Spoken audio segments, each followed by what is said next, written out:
There is something most travel content completely ignores, and once you begin to notice it, it changes the way you experience every place you go to, whether you are aware of it consciously or not. Not every place restores you, and more importantly, not every place is meant to.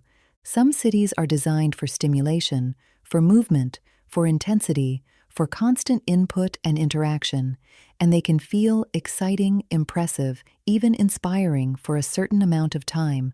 But at the same time, these environments often require a level of continuous nervous system adaptation that is simply not sustainable for people who process more information, more emotion, and more sensory input than average.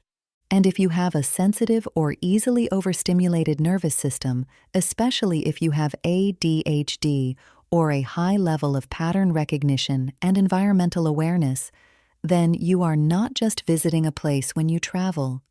You are regulating yourself inside of it moment by moment, often without realizing how much effort that actually takes. You are adjusting to sound, to movement, to unpredictability, to density, to visual complexity, to social expectations, and all of this happens in the background without a clear off switch. And what most people describe as travel fatigue is very often not about distance, or time zones, or even sleep. It is about the accumulated cost of constant adaptation. Travel is not neutral, and this is something that is rarely acknowledged in mainstream travel culture. Every city has what you could call a nervous system signature, a specific combination of sensory input, pacing, structure, and social rhythm that interacts with your internal state in a very real and measurable way. Some places create expansion, curiosity, and energy, but they often do so by increasing stimulation levels, which means that your nervous system has to stay in a more activated state in order to keep up. Other places create contraction, stability, and regulation, not by removing all input, but by organizing it in a way that is predictable, coherent, and manageable. And the problem is that most travel decisions are made based on visual appeal or cultural status, not based on how a place will actually feel in your body after 1 day, 3 days, or a full week. So people choose cities that are considered must-see, cities that are described as vibrant, dynamic, full of life, and they assume that if they feel overwhelmed there, it must be a personal issue. But it is not. It is a mismatch between the environment and the nervous system that is experiencing it. And once you understand this, you can begin to make very different choices, not based on what is popular, but based on what is sustainable for you. A calm city is often misunderstood as a place that is simply quiet or empty, but that is not what actually regulates the nervous system. Calm is not the absence of input. It is the presence of structure. It is the predictability of movement, the coherence of visual information, the softness or consistency of sound, and the ability of the environment to allow your attention to rest instead of constantly pulling it in multiple directions at once. Your nervous system is always scanning for 3 main things: safety, predictability, and load. How safe does this environment feel? How predictable are the patterns within it? And how much information do I have to process at the same time? If one of these factors is slightly elevated, your system can compensate. If 2 are elevated, you begin to feel tension. If all 3 are elevated over a longer period of time, you move into overload, and most large modern cities increase all 3 at the same time. They are loud, fast, visually dense, socially demanding, and often unpredictable, which means that even if you enjoy them, your system is working continuously in the background. The cities I am going to show you now are different, not perfect, not silent, not empty, but structured in a way that reduces load, increases predictability, and allows your system to stay regulated over longer periods of time. Vienna. Vienna is the capital of Austria, located in the eastern part of the country, not far from the borders of Slovakia and Hungary, and with a population of just under 2 million people, it is large enough to feel like a major European city, but structured in a way that often feels more contained and manageable than other capitals of a similar size. Vienna creates calm through structure, and this is something that becomes noticeable, not necessarily in the first hour, but in how your body feels after spending a full day there. The city is built in a way that prioritizes spatial clarity, meaning that streets, buildings, and public spaces follow a consistent logic that your brain can quickly understand and predict. This reduces the need for constant orientation, which is something that many people underestimate, but which consumes a significant amount of cognitive energy, especially in unfamiliar environments. The architecture is not only aesthetically consistent, it is rhythmically consistent. Facades align. Streets open gradually. Squares are proportioned in a way that allows visual breathing space. And all of this creates an environment where your visual system is not constantly interrupted by irregular patterns or sudden changes. In addition to that, Vienna has a very specific social pacing. People move, but they do not rush in the same way as in more high-intensity cities. Interactions in cafes, shops, and public spaces tend to be slightly slower, slightly more contained, and less intrusive. And this matters because social unpredictability is one of the strongest sources of subtle stress for sensitive nervous systems. Another important factor is the soundscape. Vienna is not silent, but the quality of sound is often more diffused, less sharp, less aggressive. There are fewer sudden peaks, fewer overlapping layers of noise competing for your attention. And this creates a baseline that allows your system to stay in a more regulated state without constant micro-adjustments. Over time, this leads to something very specific. You do not feel like you are managing the city, you feel like the city is holding you. For people who are easily overstimulated, who notice details quickly, who feel drained by unpredictability or density, Vienna can be deeply stabilizing and restorative without requiring you to withdraw from urban life completely. At the same time, if you rely on high stimulation, rapid change, and constant novelty to feel engaged, the city may feel too structured, too predictable, or even slightly slow over time. Copenhagen.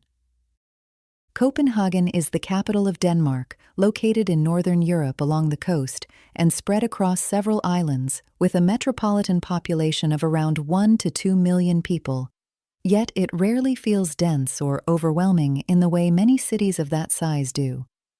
Copenhagen regulates through space, and this is a very different mechanism compared to Vienna's structural calm. The city is designed around the idea that movement should be fluid, continuous, and human-scaled, which immediately reduces one of the biggest sources of stress in urban environments. Traffic is not dominating the environment.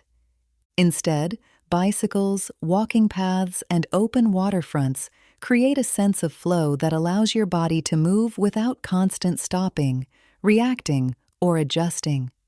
This has a direct impact on the nervous system because continuous movement without interruption is inherently regulating. It signals safety. It signals coherence. It reduces the number of micro-decisions your brain has to make.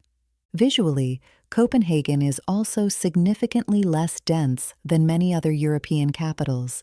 There is more sky, more distance between buildings, more openness in the way space is used. And this reduces visual compression, which is something that many people with sensitive systems react to very strongly, even if they cannot articulate it. The color palette of the city also plays a role. Soft tones, natural materials, minimalistic design, and a general avoidance of visual excess create an environment where your eyes can rest instead of constantly scanning for new information. And then there is the social atmosphere. Copenhagen allows for distance. There is less pressure for interaction, less unpredictability in how people engage with each other, and more respect for personal space. And all of this combined creates a city where you can be active without becoming overstimulated. For people who feel mentally scattered, easily interrupted, or pulled in multiple directions at once, Copenhagen can create a sense of flow that is both calming and quietly energizing. However, if you need intensity, constant external input, or a fast-paced environment to feel stimulated, the openness and softness of the city may feel too gentle or not activating enough over longer periods. Ljubljana is the capital of Slovenia, a much smaller country in Central Europe, and with a population of only around 300,000 people, it offers a scale that is immediately more intimate and easier to process for the nervous system compared to larger cities. Ljubljana regulates through scale and integration, and this is one of the most underestimated forms of calm.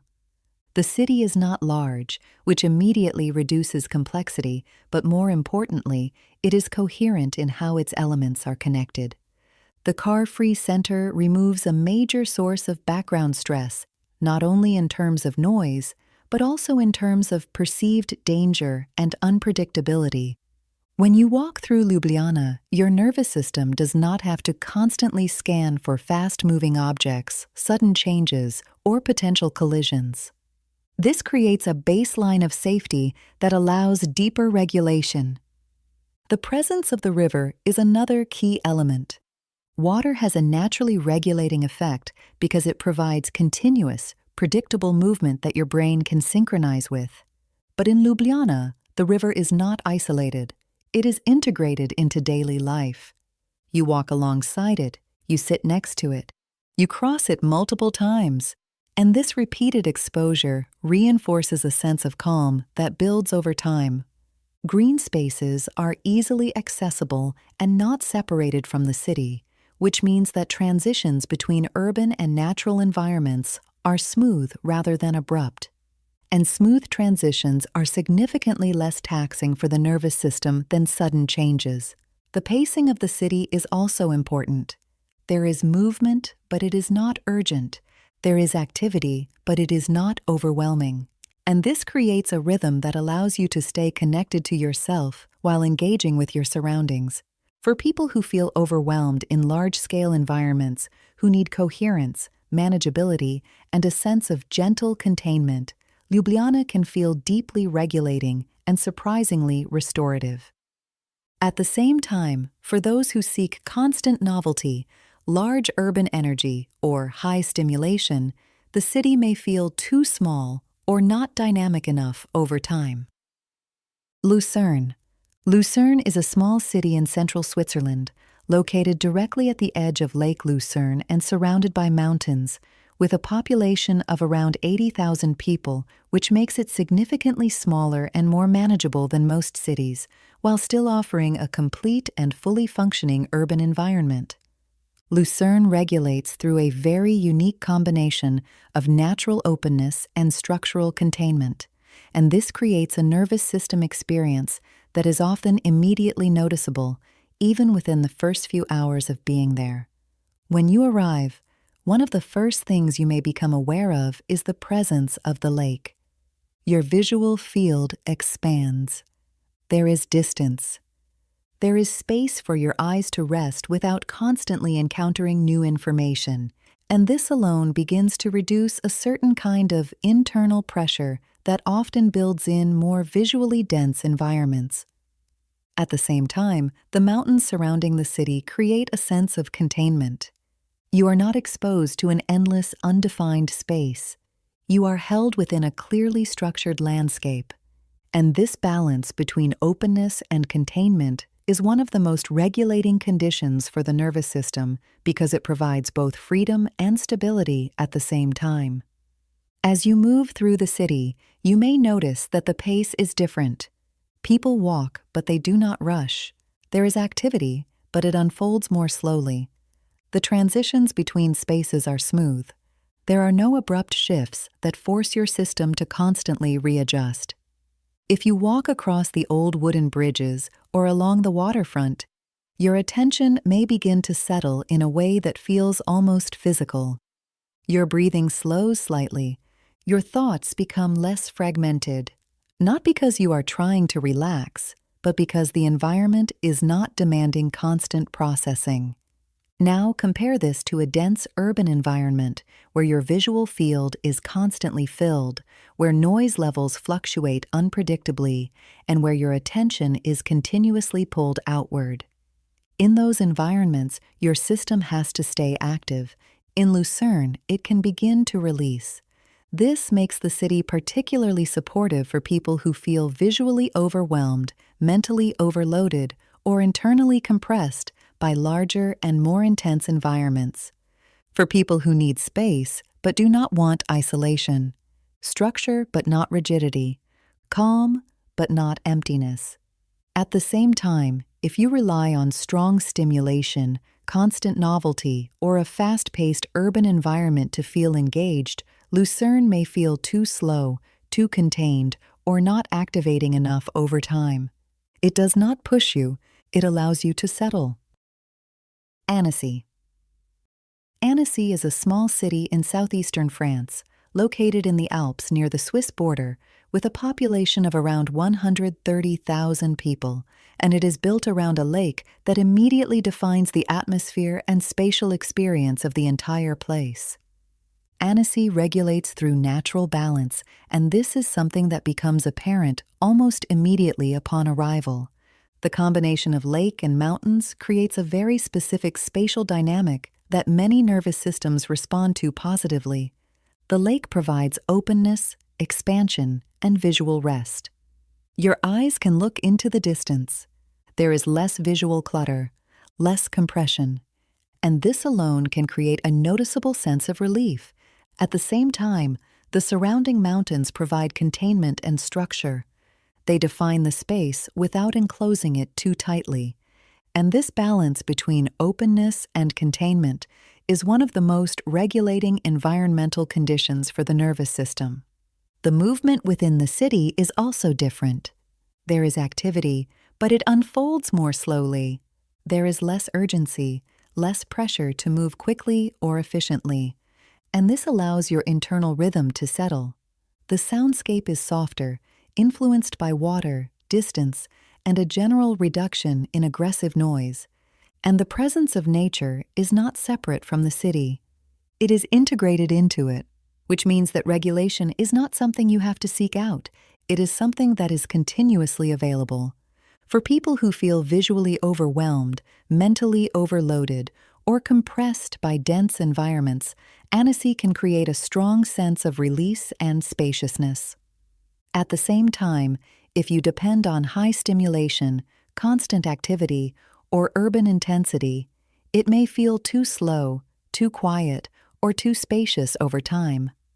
What all of these cities have in common is not that they are perfect or silent or designed specifically for sensitive people.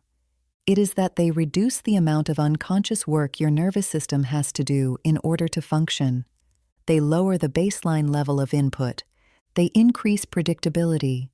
They create space, both physically and perceptually. And because of that, they allow your system to remain open without becoming overwhelmed. And this changes not only how you experience travel, but also how you recover from it. Because a place that supports your nervous system does not require compensation afterward, it allows continuity. If you have ever traveled somewhere that looked beautiful but left you feeling exhausted, overwhelmed, or strangely disconnected from yourself, there is a high chance that it was not the travel itself that created that experience. It was the environment your nervous system had to adapt to. And once you begin to choose places differently, based not only on what they offer visually or culturally, but on how they feel over time, travel becomes something very different.